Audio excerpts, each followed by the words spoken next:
Aloha, namaskar, and hello. Welcome to Climate Change Beyond Outrage, where we go beyond outrage to focus on solutions to climate problems facing people, nations, and the world. I am your host, Anu Hitchell, broadcasting live from Think Tech Studios in beautiful downtown Honolulu. Of course, today it looks as though we are in the middle of a reef somewhere.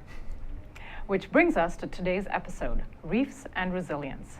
Today, we will focus on the conservation and management of coral reefs the world over.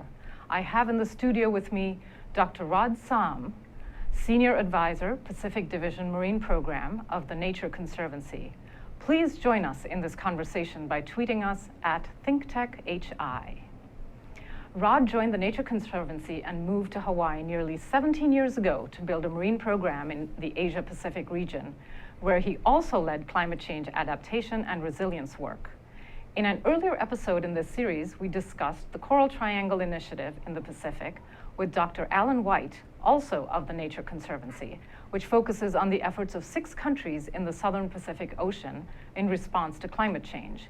Today, with Rod, we go beyond the Asia-Pacific region to work done worldwide and discuss a vibrant conservation and management network for reefs. And the big question we tackle in this episode is, how do you deal with local problems that are tied into that global issue of climate change? Rod, welcome. Thank you, Anu. Pleased to be here. Now, according to the Smithsonian Institution, coral reefs are the most diverse of all marine ecosystems, and almost 1/4 of all ocean species depend on reefs for food and shelter. And reefs cover less than 1% of the Earth's surface, less than 2% of the ocean bottom.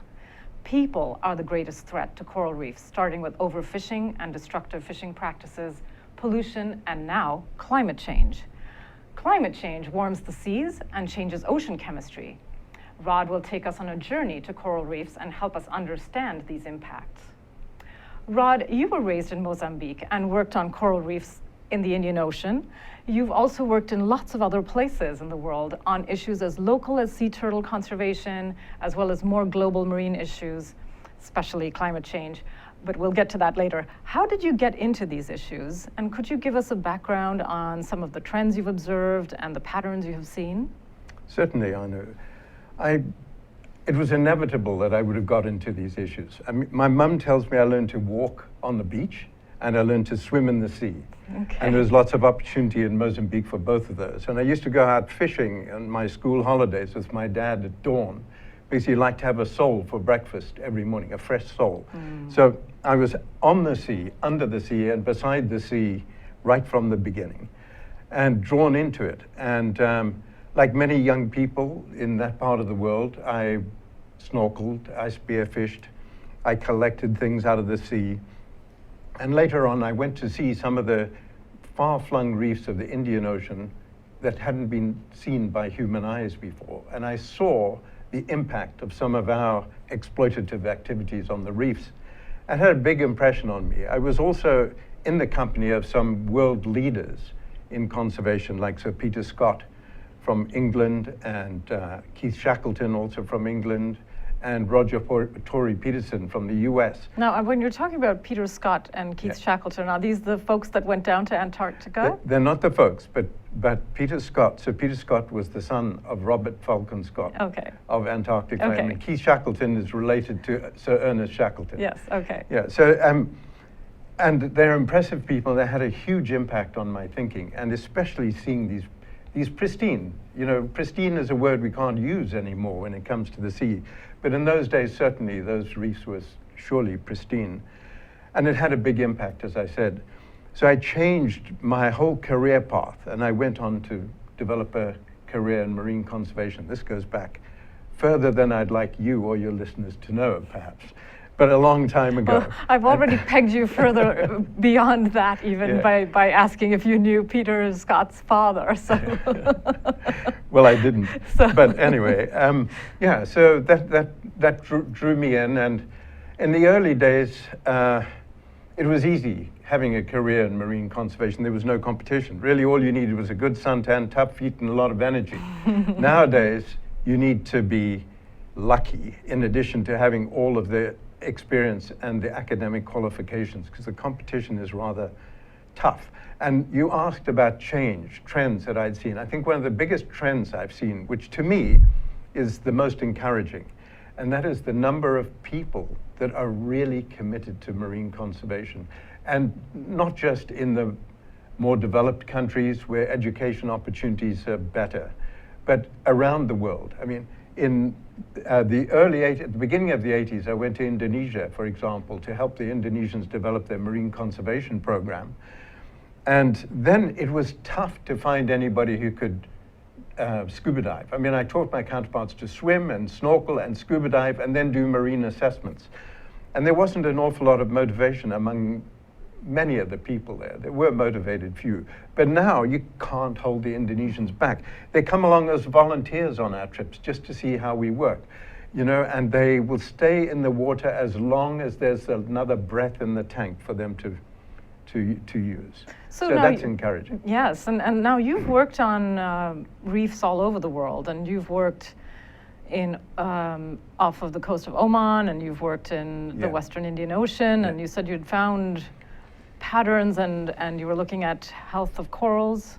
Yes, I think Oman really was the thing that turned me on to climate change, because my job there was to develop a series of coastal zone management plans, and that started with studying the coast to see what was there, what was happening and how it was being used, and then to identify important marine conservation areas within those segments of the coast that I was developing the management plan for. And I was right up in the north of Oman, which is a peninsula that sticks up towards Iran and forms the Strait of Hormuz at the opening of the Arabian Sea. And it was an area with a naval base way up in the north and no people living there at all. And I found beautiful coral reefs. So for a conservationist, people are part of the picture. That's not the question. But if you can find an area that has great value for conservation that doesn't have people, it makes it a lot easier. You're not taking anything away, you're not negotiating a situation. So I thought I'd died and gone to heaven. And then the seas began to warm up and the corals began to cook, literally. I mean, this was in the 89 or 90, and the seas got so warm the corals bleached. So I had a place completely devoid of human impact, immediate proximate human impact, and the corals were dying. 95% of the corals died in the upper 3 meters of the water, and it had nothing to do with people. So or nothing to do with people that lived there. Yeah, that nothing to do with people that lived there, correct. And then, so that was a wake-up call for me, and I began to ponder what we could do about it. At the same time, down in Muscat, which is the capital of the country, there was a marine science and fisheries center. The temperatures that they were monitoring there jumped up from 29 degrees centigrade, they tell me, to 39 degrees centigrade. That's a huge increase, and that's very hot for seawater. And the corals immediately bleached. But within a day or two, the circulation kicked in again and the temperatures dropped, so that the stress was removed. And there was only about a 2% mortality of corals. So I'm sorry to interrupt, but that was interesting. So it sounded like there was a warming event? There's a warming event that was pervasive throughout the country of Oman and its neighboring areas. And some of it was mitigated by the local circulation kicking in again. What I hadn't realized at the time, that any process that promotes mixing of the seawater and draws up cooler, deeper seawater to mix with the heated water at the surface is able to remove the heat stress, of course, and help those corals survive. This didn't happen in the fjord lands of that northern peninsula, the Masundum Peninsula in the north of Oman. That's why the corals suffered such high mortality there and less down where the reefs were were closer to local circulation. And this was an important connection I hadn't made at that time. Later, I was in Kenya in 1998 where the big global bleaching event happened. And I saw reefs suffer tremendously there and in the Seychelles Islands. And it just happened that my older daughter wanted to do a field project, and we opted to go to the Kenya coast to do it. And we chose an area where there's a very high island, very steep-sided high island that went north-south. So the corals at the base of it, on the east and west side, were sheltered from the sun at the other time of day. So the rising sun exposed the eastern-facing reefs to intense solar radiation at the same time as the seas were warming. On the west side, they were sheltered. Then when the sun went over to the afternoon position, the reefs on that side were somewhat protected by shading from mangroves that were on that western side, as well as more cloudiness of the water that screened out some of the light. So that double whammy of light and heat stress was reduced on the west side. And we found, without knowing we were going to do it, extensive bleaching on the east side and none on the west side. Again, I hadn't put the picture together yet, but here's another case. You know, we remove the heat stress because of mixing. You remove you mitigate the light and the heat stress because of shading or screening, and you have the ability for corals in areas with those conditions to survive. Hence the resiliency of corals. Yeah. And maybe this is a good time to take a look at a healthy coral reef and what a bleached one looks like, and maybe just quickly explain that phenomenon of bleaching. Okay. So well, this picture, by the way, is just taken within the last few years in Indonesia, as was the backdrop one. It's beautiful. And these corals, when you see a reef like that, it's really uplifting. And the corals are vibrant. They have good color, which is a good sign of the health of the corals. And around the margins of the corals, you'll see a pale area, which is the actively growing portion of the coral. So those are fast-growing corals anyway. But to see a coral like that that's healthy, it's free of disease, and it's got an actively growing border is a good sign. And it's a sign that corals are out there fighting back against climate change and everything else that people throw at them. And then when they bleach. And then, so this is a coral. It's a fast-growing species, and the fast-growing corals do bleach faster than some of the slower-growing ones. This is also a very weedy species, but and you can see that it's lost or it's losing its color. So when corals get stressed, they tend to bleach out. And what they're doing is they're expelling their symbiotic or tiny plant cells that live within their tissues, the so-called zooxanthellae, or zooks as we call them for short. So in this picture, you see the zooks are in the process of being expelled. So the corals are paling in color, and they'll go bright white. And the bright white we see is the coral skeleton through the transparent overlying tissues. And a bleached coral then is vulnerable to that bleaching because it can just simply starve to death. So it could die. Yeah. The little zooks are photosynthesizing, so they're picking up the nitrates produced by the metabolism, the coral cells, and the carbon dioxide through the coral respiration. They're turning those into oxygen and sugar, which the corals need to grow. And so when you lose the zooks, basically the corals starve to death, or most of them will do that. Yeah. Right, and so we'll have to take a quick break, but before we leave, I just wanted to mention that that this is a really interesting part of your work, which is that you go beyond looking at the science and you really put that science in the hands of managers and so on. Right. And so when we come back from the break, that is what we will be talking about. So don't go away, we'll be back.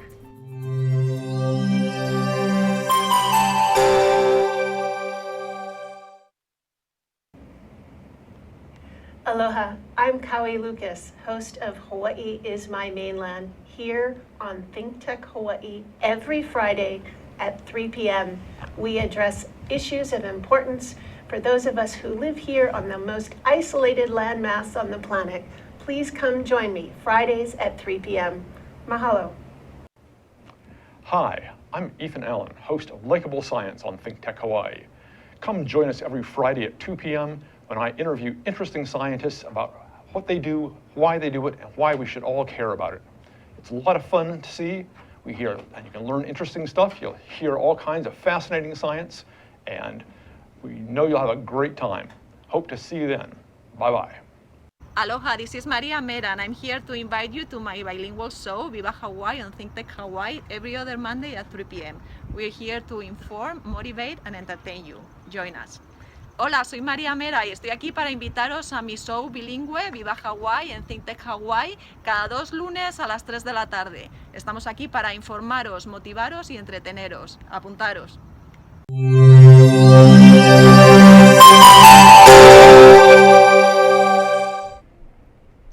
Welcome back to Climate Change Beyond Outrage, and this episode is about reefs and resilience. And so we're talking with Dr. Salm from the Nature Conservancy, and basically what we've been discussing is that there are bleaching events for corals, and that can threaten their lifespan, I guess, well, it can kill them. And really we're looking at how do you recognize that these corals are actually resilient, and what can you do to establish that resiliency and to get them back up and growing again. So what I really like about your work is that it puts the science in the hands of managers, and maybe we can talk a little bit about how you start recognizing those global threats. What do these managers do? So far you've been looking at local threats, perhaps things that have been localized within jurisdictions and so on, and when something like climate change comes around, how do you deal with that? Okay, certainly. I'd be pleased to do that. We have a picture of the advance of the El Nino across the Pacific. Okay. And perhaps we could look at that. And what you see... Slide 6. Slide 6 it is. The El 7, Nino. sorry. Oh, 6, yeah. Slide 6. Sorry. Yes. Yes. So we see what you see in that picture. The red is showing areas that are really hot, that are moving west across the Pacific from the coast of South America. And the yellow areas are also anomalously high temperatures. So let me back up a little. With this map, which is sort of, for most people, an unrecognizable area of the world, it's the Pacific Ocean. It's the Pacific, and Hawaii is up there somewhere, up on right. Yes, right up at the top, near the right-hand side. Yes. So this is moving way south of Hawaii, across the islands of Micronesia, towards Papua New Guinea, which you see on the bottom, on the left-hand side of the screen. And so we're looking at the bulk of the Pacific Ocean there, and we have hot water moving across the Pacific from Central America, and the yellow is areas where it's already hot enough to cause concern. It's getting hotter than the average summer maximum. Okay. The red is seriously hotter than the average summer maximum, and it's a warning that a bleaching event is likely to happen in areas if there were reefs underneath that. Okay. So these are products put out by NOAA, and they're available in many forms through the Coral Watch site, and they're really useful for us because what they alert us to the fact that we have a hot water event imminent in the areas we work, and that we need to perhaps get ready to monitor it and look for its impacts. The other way these sea surface temperature maps are useful for us is that we can go back over time and analyze the trends for as long as the surface temperatures have been recorded, and we can look at areas that heat regularly or don't heat much at all, and you'll see that in the next picture how we apply that information. Okay. Yes. So yeah, this is a part of Indonesia, and Bali is on the left-hand side of the screen. We're going east of Bali across through the group of islands called the Lesser Sunda Islands, which are north of Australia,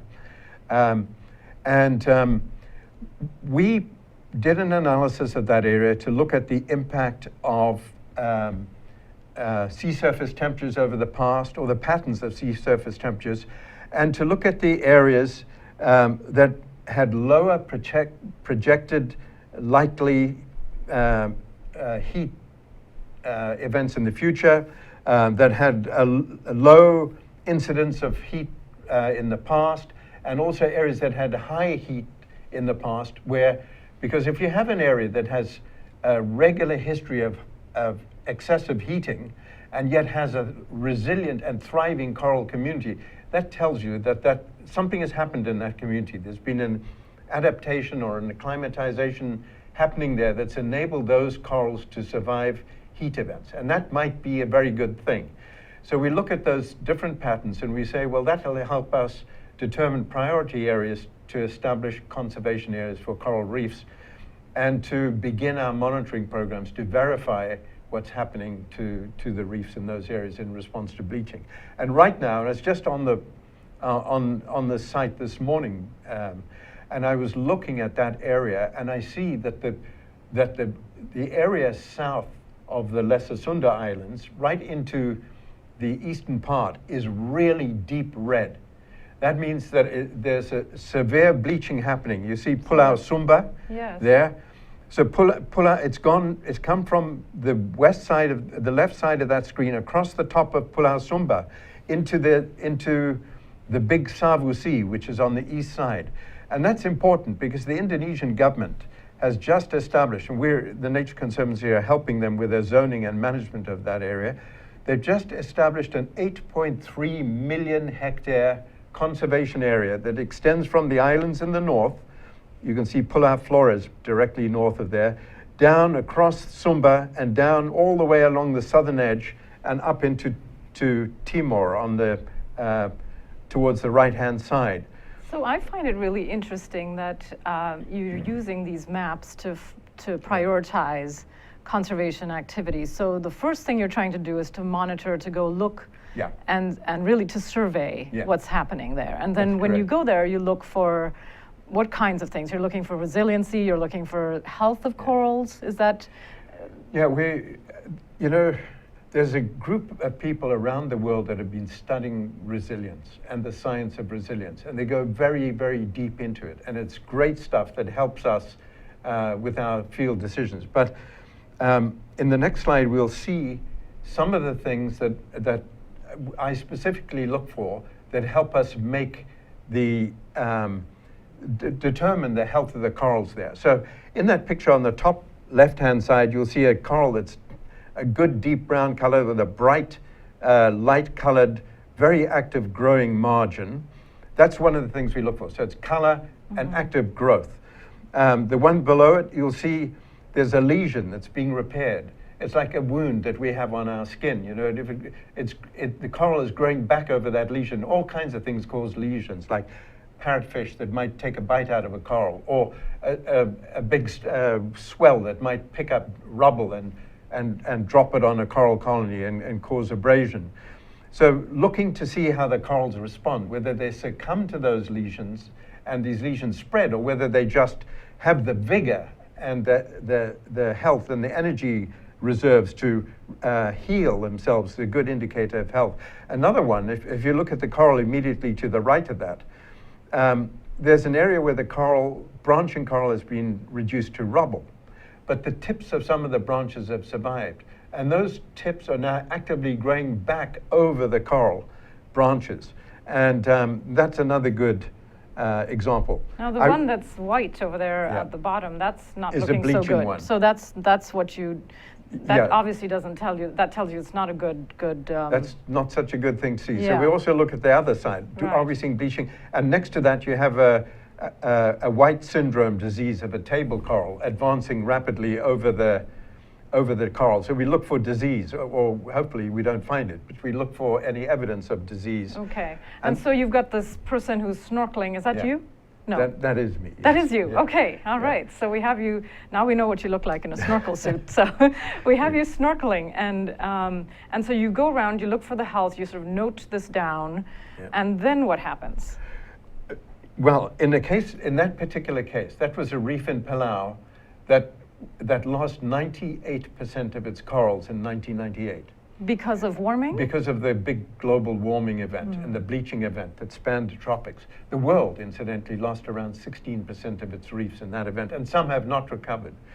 And so in that photo, on that reef, those corals are only 4 to 5 years old.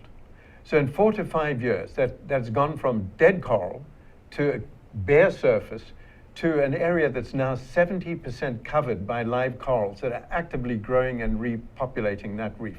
So what that tells us, why we like to find that, is that is an area with very strong prospects for recovery, meaning the water quality is good, the factors that condition the substrate for successful coral settlement and growth are good, and also that the reef is connected to some source, to a healthy area that is reproducing vigorously and producing larvae that are brought in to repopulate this reef.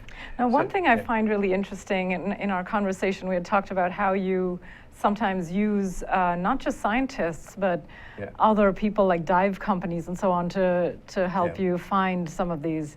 Do you want to elaborate on that? Yeah, I do. And that's why I'm trying to develop some of these quick and easy things that resonate with people. So a dive operator, can go out with a data sheet and measure the percent cover of this and the percent cover of that if he was or she was really motivated. But it's unlikely that you'd get that kind of engagement because they've got people that they've got to show interesting things to. So I think this reef health way of, look at those vibrant corals, they're repairing their wounds. They've been toppled over, but they've just reversed their plane of growth. And if they can show those sort of things, it's something of interest to show people and get them engaged. They report back to us on it. This is an example of something else that's really important to look for, the very big old corals. So this one is 23 feet across. It's a table coral, and according to all my colleagues, they concur it's probably the largest table coral alive in the world. Where? Oh, I suppose one shouldn't ask where it is because everyone will try and get there. Well, it's a place in Indonesia. Let's leave it at that. Okay. But table corals are very vulnerable to anchors, nets, fishing lines, explosives fishing, which they still do in that part of the world, and also to climate change. And so when you find a big old table coral like this has survived well before 1998. And of course, so it's survived through all the subsequent bleaching events. And that tells us that's a healthy, vibrant reef that's got conditions that are going to help that reef survive. This is another one. It's a 350-year-old coral. It's a massive coral. It's a very more resilient and less susceptible to heat stress, but they still succumb. And the importance of finding these ones is that they provide framework for the reef. So they're providing the solid structure, the really solid structure on which other corals can settle and grow. So those are various things we look for, and that we can engage the diving community in, because these are interest points for their clients. So it's sort of like citizen science. Totally citizen science. Yes, for coral reefs. That's fantastic. Have you had success with companies taking that up? I have had, and I've also have had success with volunteers that come with me.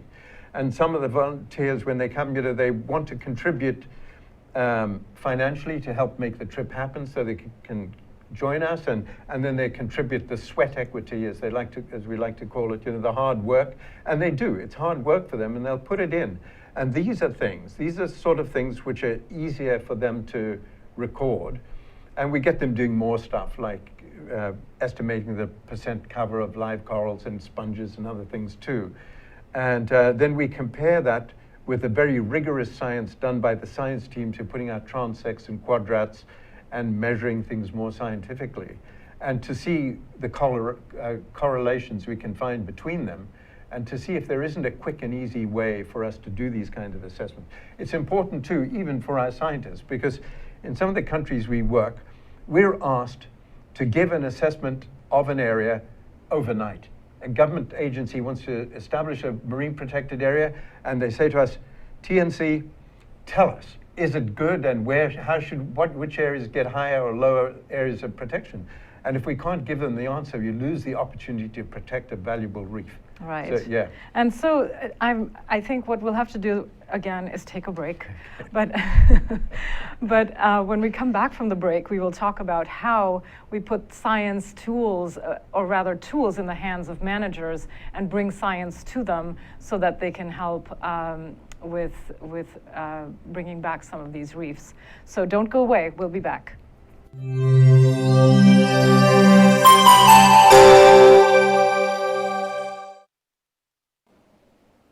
Aloha, I'm Keli'i Akina with the Grassroots Institute of Hawaii, and one of our delights is to be partnered with Think Tech Hawaii and produce programs every week.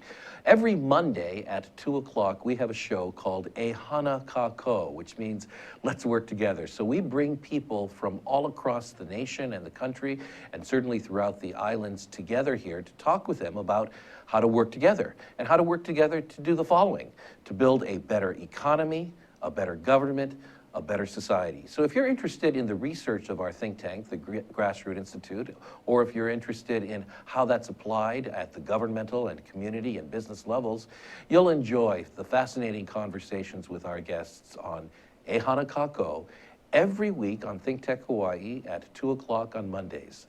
Until our next show, I'll see you. Aloha.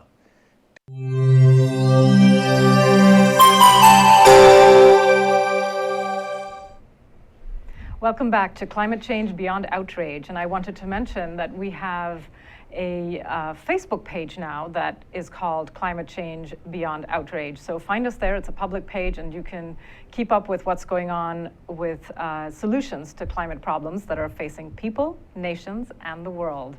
And in the studio today, I have with me Dr. Rod Salm from the Nature Conservancy. We're talking about reefs, about coral reefs, and how to determine how healthy those reefs are and how to figure out to bring those reefs that are not so healthy back into a healthy condition. So one of the really exciting things I think about your work is that you are a marine scientist, obviously, and you have done all of that science-y stuff, but you're taking it beyond that to help with tools that you've put in the hands of managers, and you've got this wonderful tool that we've talked about, and I would like you to tell our viewers about it.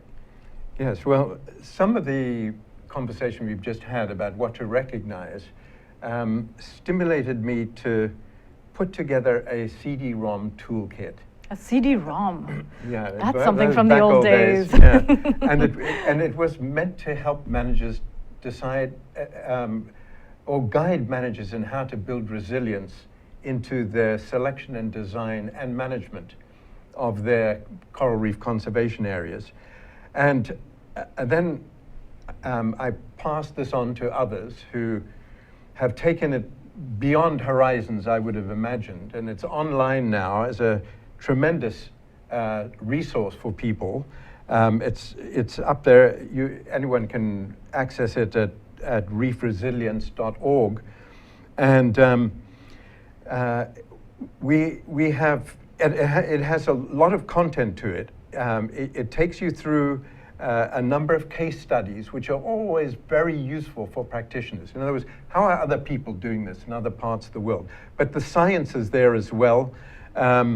There are online courses, and I think that's the thing that's really exciting, because we started very simple courses using PowerPoints and things, but now the courses are linked to so many resources in terms of scientific papers, as well as top-level global resilience scientists who are mentors on the course. There are two types of courses. You can go in and do a self-guided course, or every year they have a mentored course for a very a small group of people, usually around 24, 25, max 30, I think. And it's usually very regionally focused. And the idea for the regional focus is that it establishes a network. So not only do these people go through the training together with mentors for each module, but they learn to know each other and what they're working on in the region and the lessons and the knowledge they could be sharing with themselves. And these are people all over the world. This is all over the world. We've done them all over the world. We have a map, I think, of where all this... Yes, there is a map. Yes. And the countries that are affected can be seen there. And Hawaii is even there, too, on the left-hand central side. But otherwise, you can see it's very impressive how many countries. It's something like 75% of the 103 countries, the tropical countries of the world that have coral reefs have now participated. Their managers have participated in this course and are taking their learning forward in different ways. So the network enables the conversation to continue. And And I've been a mentor on it, and I love doing it because I love to see the growth and the learning and the enthusiasm that develops in the trainees for it, and the conversations that grow out of it, and then the follow-up. We've had follow-up in many parts of the world. I mean, the last regional workshop that I participated in was in Zanzibar, and then in the Indian Ocean, and there were 3 Egyptians on that. One of the Egyptians has now built resilience indicators into the reef monitoring where he works. Another is planning to, or already started, his master's degree with a focus on resilience. And the third is exploring a university to take him on in Australia so he can study for his PhD in resilience. So, you know, there's a good effect. In India, we had a woman there who is very much engaged with education of teachers. Get together a module on resilience with posters on corals and fish that she put together, and took them out to the Lakshadweep Islands off the west coast of India as a training exercise for the teachers. On and on. There are many examples. I think I'll come back to one later on. But that's very exciting. Perhaps we could move on and to another slide about. So, I should say, you know, people will always tell you that training on its own has very limited applications. That training is something people will do and soon forget unless they have the ability to actually put to work what they've learned. So our current managers have put together a small grants program. It's seed money for people to they put in a proposal following the mentored online course to either develop a communications program around bleaching, to build bleaching into the management plans of areas they work, or resilience into the management plans of where they work, or to prepare an early action plan for a bleaching event should it happen. They put in a proposal and they'll get some seed money to take it forward, and that enables them then to take that learning forward and implement it in a real life situation and take it on beyond then. It's the foundation for the further work that they do. And some $95,000 has already been distributed through that mechanism. And so the picture we saw of the 2 men, they are people who've received some of the seed money to Absolutely. do some of these projects. Yeah, two of the people from East Africa who've done that, who've participated in the course. That's I see. right. And so that's interesting. You've got a slightly different model. It's a different way of doing international development, if you want to call it that. You know, you're putting together a network which is sort of growing organically, almost like your reefs do, if they're resilient, right? And you're getting people with their own activity in there. So you're providing that structure, like that grand old coral, and then and then you've got other people and corals, and they're building on that structure. Right. And I think that if we actually look at the next one, there was a very interesting example of the interactions that people have. Yeah, so part of the network forum is this conversation facility where people can post a question and get answers in from the network. In this case, you'll see the name there, David Abura. Well, interestingly enough, David Abura is a Kenyan PhD scientist who got his PhD at the University of Miami here in the US. Has gone back to Kenya, and he services the whole Western Indian Ocean. He set up a fantastic advisory newsletter, if you like, where he takes the NOAA products, analyzes them, and warns people about what's happening regarding sea surface temperature and the imminence of bleaching in the areas that they work. Because last year, 2015, was such a serious El Nino, and more is coming, and right now bleaching is happening in the Indian Ocean and the Northern Great Barrier Reef quite badly, David used this forum to send out a message to everybody to say, hey, you know, let's coordinate, send in all of your bleaching observations, and let me help you develop a monitoring program, a response plan for how to deal with bleaching when it comes up. So there's a case, you know, of someone who has participated in the bleaching, the whole resilience development and has been a mentor, taking on this role of maintaining a larger mentor role to all the trainees from the Western Indian Ocean where he's based. Yeah, so it's a very timely and it seems like when the events happen, there's a tool for sort of emergency response or immediate response. That's the idea. Yes. And we're always, and I should say too, that resilience is still a growing field, and our knowledge continuously evolves. And the new knowledge is actually very uplifting, because we're finding corals growing in conditions of acidification that weren't predicted until 2100. And so there's evidence of resilience all around us. So it's happening faster than we thought. But there is evidence that it's also, it can come back if it's managed properly. Absolutely, and effective management is absolutely the foundation and the key point. We need to remove all of those stresses. As you said in the beginning, people are a major cause of stress and damage to coral reefs. And it's those stresses that we want to get on top of so that the corals are better able to deal with climate change. Well, we just have a minute left or so, and did you want to give a parting message to our viewers? Thank you for that opportunity. Yes, I would.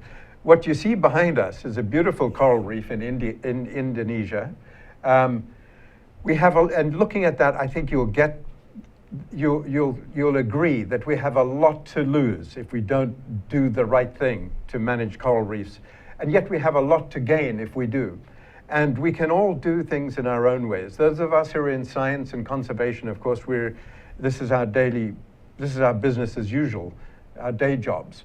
But for the rest of us, and even me in my own life outside work, we can make an effort to reduce our consumption. We can take the bus instead of driving an SUV to work. We can save on energy consumption, particularly. Switch off lights.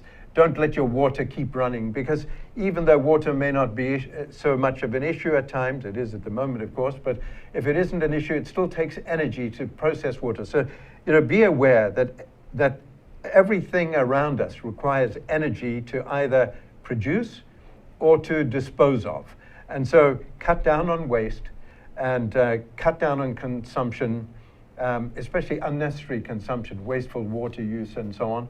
And also, when you go out on the reefs, be really careful not to stand on coral. You can stand on a 500-year-old coral and break it and destroy 500 years of coral growth in half a minute by being careless. So, and provide a good example for those around you, your friends, your families, those who see how you behave. And the message will pass on to them. Thank you. And that is something that we've seen in other episodes as well, when we saw about dune stabilization at Bellows and at Curie Atoll and so on. These are sands that are up to 1,500 years old, and you could destroy them in a day. We could lose these things that are so old in a day. And so thank you so much, Rod, for visualizing and implementing this important work. It's been a delight to have you in the studio today. And viewers, please come back on Tuesday at 1 o'clock when we do Climate Change Beyond Outrage. In the meantime, please keep in touch on our Facebook page of the same name, Climate Change Beyond Outrage. And I will see you next Tuesday. Aloha, namaskar, and bye-bye.